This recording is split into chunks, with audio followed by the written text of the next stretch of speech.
I'm Skye. I'm 17, and heroin has affected my life because I was an addict and my brother was an addict. And I was thinking, I just want to see like why my brother's, why it has such a hold on him, because I thought, well, I won't get addicted. I'm stronger than that. And it did not happen like that, because the minute I tried it, like I've never felt anything like it. You can't describe the feeling. And that's especially when you have depression and all that, like it makes you happy for a second, it's temporary, but it's happiness. It's not pure, but you feel good.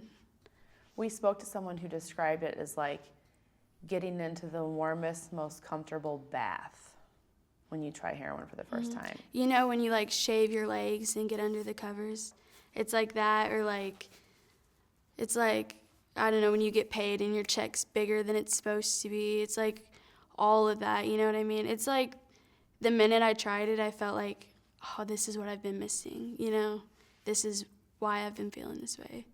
And you justify everything. So those videos you're starting to see more on Facebook of people at work and they're like nodding off in the middle of it. Like there's one that went around this week of 2 women at QT, and there was one a couple weeks ago of a woman cleaning a table repeatedly. That's heroin. Yeah. And do you know when that's happening? Do you realize when you're sitting there nodding off that you're even doing it? No, you really don't until you like feel yourself lift your head up. You're like, oh, and you feel yourself. It's like when you're really, really tired and you're at like work or school or something and you're like about to fall asleep and you're like, I gotta stand up, I can't keep my eyes open. Like you don't realize it until you like drop your head and you're like, oh. But in that moment, like that's what you're craving, is that feeling. Because from the outside, you can't tell. It just looks like, well, why do you want to be sleepy? Why would you want to sit there and fall asleep? But that's not what it feels like on the inside. On the inside, it's like, I don't know, it's like you're flying, Is it like euphoria?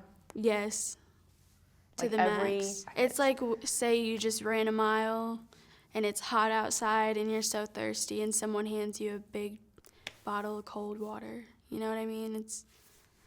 But it's still like nothing you say will ever compare to that feeling, and that's what gets you hooked. It takes one time and you feel that and you're like, wow, I want to feel that again. Well, I remember I didn't see a white light or anything, but it was just like nothingness, you know what I mean? I was somewhere, I wasn't on earth, I know that, but I just felt like someone squeezed my hand, and that was the first sign of life I had felt.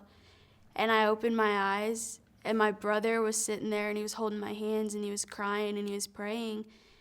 And I was just like, oh my God. Like I knew exactly that I had died, because, I felt like I came back, you know what I mean? And they handed me a whiteboard, and they were like, can you write? Because they wanted to make sure that I was, able to know what was going on. So the first thing I wrote was, did I die? And they all started crying. They're like, yeah, Skye, you overdosed on heroin. But then 5 months later is when my brother overdosed.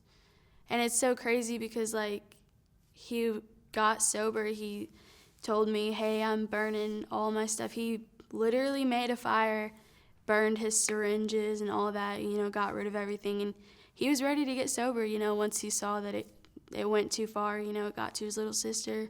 And he sat one night and had a breakdown to me about how he wanted to get sober, but he felt like he couldn't, because he would come home and all these people would be in our house and he could tell they were high, which triggered him.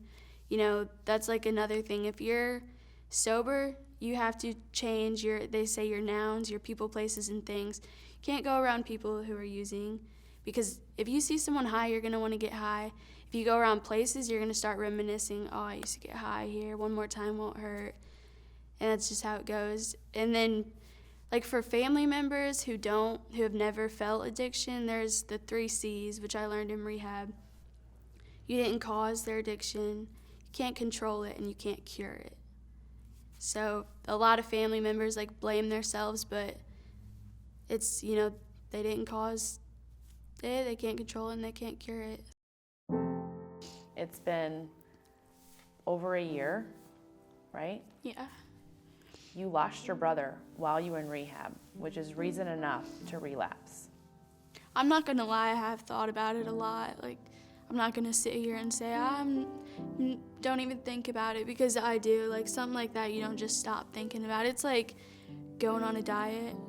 You don't stop thinking about cake. You don't you know what I mean? But it pops in my mind at least twice a day, like when I wake up, when I go to sleep, because that's when you want to get high, as soon as you wake up before you go to sleep, you know. But I just like think of pros and cons, like, and I think about my brother. Like, I know he's watching me, so I would feel so much guilt if I went out and got high, you know. And I have said everything I do is for my brother, and that still applies. So if I go choose to get high, then I'm getting high for my brother, and that's not okay.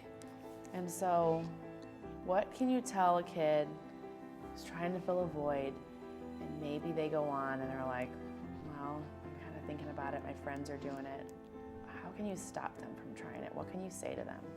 Resources, reach out to someone. If you get a feeling, like with anything, like if you feel like you want to die, if you feel like you want to try a certain drug, tell someone.